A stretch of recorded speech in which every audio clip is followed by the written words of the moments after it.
بسم اللہ الرحمن الرحیم۔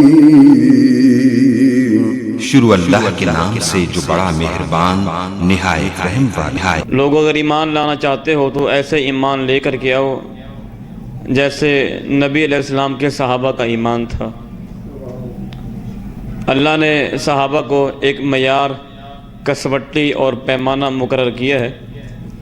بڑے پیارے انداز میں آپ کے سامنے مولانا حافظ عمیر فاروقی صاحب بڑے پیارے ہی انداز کے ساتھ صحابہ کی عظمت کے حوالے سے آپ کے سامنے خطاب کر رہے تھے۔ اللہ تعالیٰ اس نوجوان کے طالب علم کے علم و عمل کے اندر اضافہ فرمائے۔ تو صحابہ وہ ہستیاں ہیں، اگر وہ زمین پر چلتے ہیں قدموں کی آہٹ اللہ کی جنت کے اندر جاتی ہے۔ صحابہ وہ ہستیاں ہیں، اگر وہ قرآن پاک کی تلاوت کرتے ہیں اللہ کے فرشتے قرآن پاک کی تلاوت کو سننے کے لیے زمین پر آتے ہیں۔ صحابہ وہ ہستیاں ہیں، صحابہ وہ شخصیات ہیں، اگر وہ جہاد کے لیے نکلتے ہیں تو اللہ تبارک و تعالیٰ کے فرشتے ان کے ساتھ مل کر کے میدان جہاد کے اندر شریک ہوتے ہیں۔ صحابہ وہ شخصیات ہیں کہ اگر وہ فوت ہوتے ہیں ان کی میت کو غسل دینے کے لیے اللہ تبارک و تعالیٰ کے فرشتے نازل ہوتے ہیں۔ صحابہ وہ ہستیاں ہیں، اگر وہ فوت ہوتے ہیں ان کے میت کو کندھا دینے کے لیے، ان کے جنازہ پڑھنے کے لیے اللہ کے 70,000 فرشتے زمین پر نازل ہوتے ہیں۔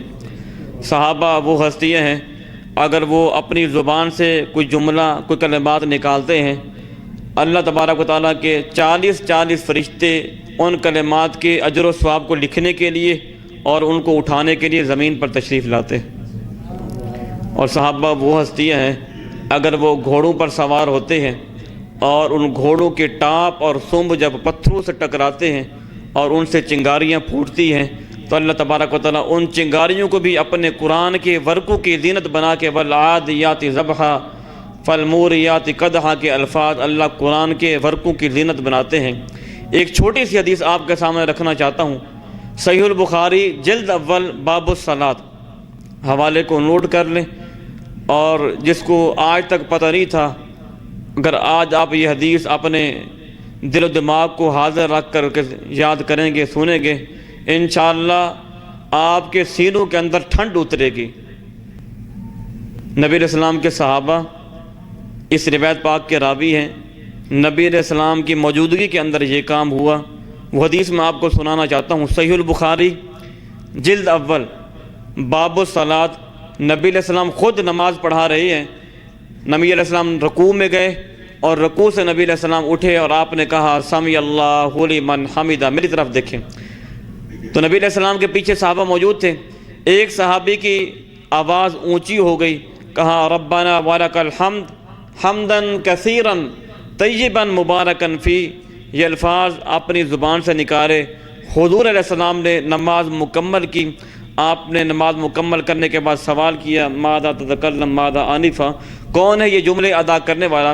حضرت رفاع بن رفع رضی اللہ عنہ کھڑے ہوئے، کہا کہ اللہ کے نبی میں اللہ کی حمد بیان کر رہا تھا، پتہ نہیں چلا اچانک میری آواز اونچی ہو گئی ہے۔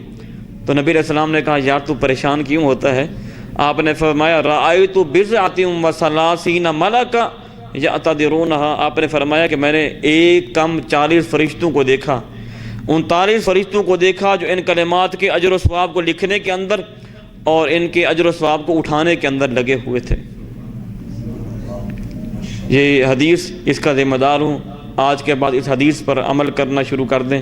اگر کوئی بندہ نہیں کرتا تھا تو وہ اللہ کی رحمت سے دور رہتا ہے، وہ فرشتوں کے پروٹوکول سے دور ہوتا ہے۔ یعنی یہ ایسے جملے اور ایسے کلمات ہیں کہ صحابی نے زبان سے ادا کیے اور اللہ نے 39 فرشتوں کو زمین پر بھیجا، جاؤ ان کلمات کے اجر و ثواب کو لکھ کر کے اور اٹھا کر کے میرے پاس لے کر کے آؤ۔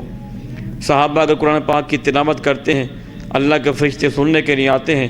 نبی علیہ السلام کے صحابی سعد بن معاذ رضی اللہ عنہ وہ فوت ہوتے ہیں، 70,000 فرشتے ان کی میت کو کندھا دینے کے لیے ان کے جنازے کے اندر شامل ہوتے ہیں۔ اللہم اغفر لہم ورحمہم انک انت الغفور الرحیم، اللہ تعالیٰ ان کی قبر پر کروڑوں رحمتوں کا نزول فرمائے اور ہمیں ان کے نقش قدم پر چلنے کی توفیق عطا فرمائے۔